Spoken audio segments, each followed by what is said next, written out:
That's right. I've got a Monteverde Monza, and I'm taking it for a spin. Calm down, don't get too excited. It's not a fancy Italian sports car, but rather an American brand fountain pen. One that, in automobile world, would probably equate to a subcompact sedan.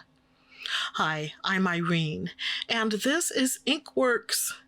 This nifty pen is currently listed on Amazon for about $20 and on pensavings.com for about $14. In other words, it's a budget model. This particular one is in the color Honey Amber, and it has a medium nib. Let's take a look under the hood. The nib is stainless steel, and it's paired with a clear feed. Included in the packaging, which is not shown here, were a couple of ink cartridges and a piston converter.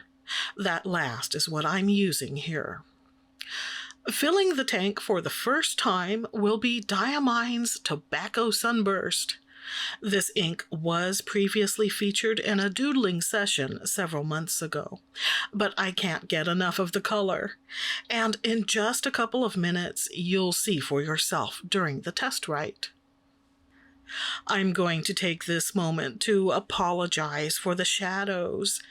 This footage is from last month, from the same period as that other video with lighting issues. Yeah, this is from that batch of projects, so thank you for bearing with me as I finally get around to uploading this, and in coming weeks, a couple of other pen and ink videos where the shadows come out to play. Speaking of, I was desperately hoping to find something like Mongoose versus Cobra being enacted as a shadow play in this footage. No such luck. But now I'm remembering the 1970s short movie Rikki Tikki Tavi. It was animated by Chuck Jones with Orson Welles narrating. If I recall correctly, it was pretty well done. One of the coolest cartoons I saw as a child. But one thing leads to another, right? So after name-dropping Orson Welles, I'm now wondering if many viewers recognize that name. He was pretty big in filmmaking, as a director, an actor, a screenwriter, and a producer. His first movie, Citizen Kane, is widely regarded as one of the greatest movies ever made. But while his film career includes the 1940s and beyond, he'd successfully done stage and radio work in the 30s as well, including a notorious radio adaptation of H.G. Wells' The War of the Worlds. You know, the one that apparently convinced at least some people that Earth was being invaded by Martians. Since it originally aired on October 30th, 1938, it's become classic Halloween time listening for fans. More often than not, though, I opted for Jeff Wayne's musical version of War of the Worlds. It's a 1970s relic that has been revived over the years with remix albums, re-recordings, and live stage performances. Most notably in the early 2010s, featuring Liam Neeson. Yes, the Liam Neeson. It's been a few years since I last listened to the entire War of the Worlds musical, in any form, but this time of year I do play the heck out of its best song, Forever Autumn. The Entrance remix, of course. The pen is posted there, meaning the cap is securely attached to the back end. Because without the cap adding weight and length, the pen does feel small and light in my hand. And I've got dainty-ass hands. Don't be fooled by what you think you see. The camera adds 20 pounds. Or so I've heard. The point is, this is one of the rare cases when I actually prefer to write with a posted pen.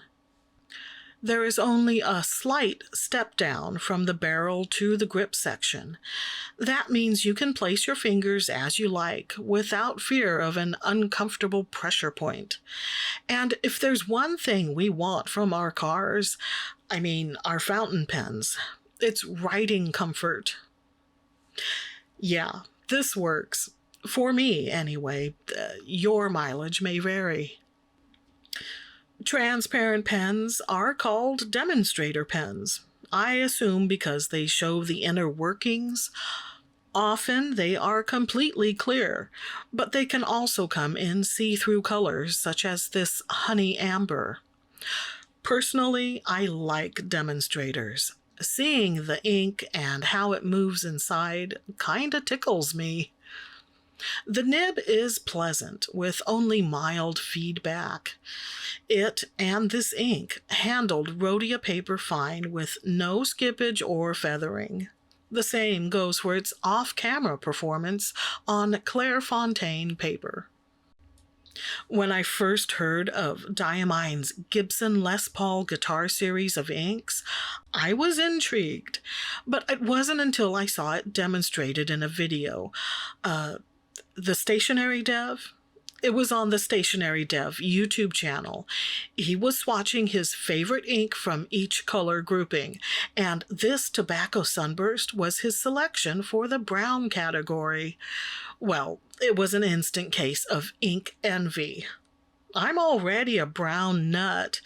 You go flashing something like this in front of me, and I sort of lose it. It's dark enough to be easily read, but there's a lovely yellow tone that reveals itself in the brush swatch. Some Yukon gold peeking through, perhaps. There is mild shading going on that might be difficult to pick up in this writing sample. Trust me, it's there. Producer Mike had his birthday this month, and we celebrated with a day of eating, starting with cake for breakfast. After some Halloween shopping, we moved on to bacon burgers and a pumpkin frosty at Wendy's. Then we closed things out with breakfast for dinner at home, consisting of biscuits and gravy with pork sausage links and scrambled eggs. Practically a perfect food day. Admittedly, it was lacking fresh fruits and veggies. Yeah, it was a tad excessive, but we don't often eat like that. Usually we have a green salad or cooked vegetable dish as a side somewhere. I understand October is peak season for pears, and producer Mike has been grabbing a few here and there. They've been delightfully sweet and on the softer side of al dente, which is perfect for us. Not that I get a kick out of bringing up the negatives of these videos, but I figured I'd explain something here. Those items in the upper right corner, they're there for a reason. The lighting produced a hot spot on the desk, and I'd hoped to distract viewers with some visually interesting objects. Why am I admitting this? Because I'm pretty sure it did not work. Being a Lord of the Rings fan of both the books and the movies, there are few things that can rile me up like the misquoting of Sam Gamgee. But there's one coming up from my own hands, no less.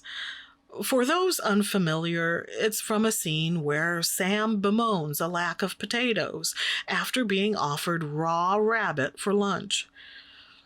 I imagine that in a more relaxed setting, something other than a secret mission to Mordor, say, Sam would have pulled a Bubba Gump and gone on to share all of the various glorious ways to prepare potatoes, such as the Swedish Hasselback style, the German Kartoffelpuffer, and the French croquette, with its Japanese counterpart, korokke. And the best mashed potatoes I've ever had were made by producer Mike. His secret, sour cream. For a long time, I used to think mashed potatoes was the most boring dish ever. And in a way, it is, because the excitement comes from the gravy, right? I mean, I can eat French fries without ketchup, but mashed potatoes without gravy, they could be the best ever. But if there's no goop to pour over it, I'm moving on down the buffet line. What was I talking about? Oh, all said and done, this Monteverde Monza with a medium nib worked well for me. It's lightweight, writes fairly smooth, and posts well. The shape and styling are low frills, so you won't be accused of overcompensating. While it's not the sort of pen I'd show off to people, it is going into my reliable writer garage, alongside my Kaweco Sport, Platinum Plaisir, and Lamy Safari. Diamine's Tobacco Sunburst is, well, it's currently one of my top favorite fountain pen inks. I could happily use this one for all of my writing, simply because it's so my color.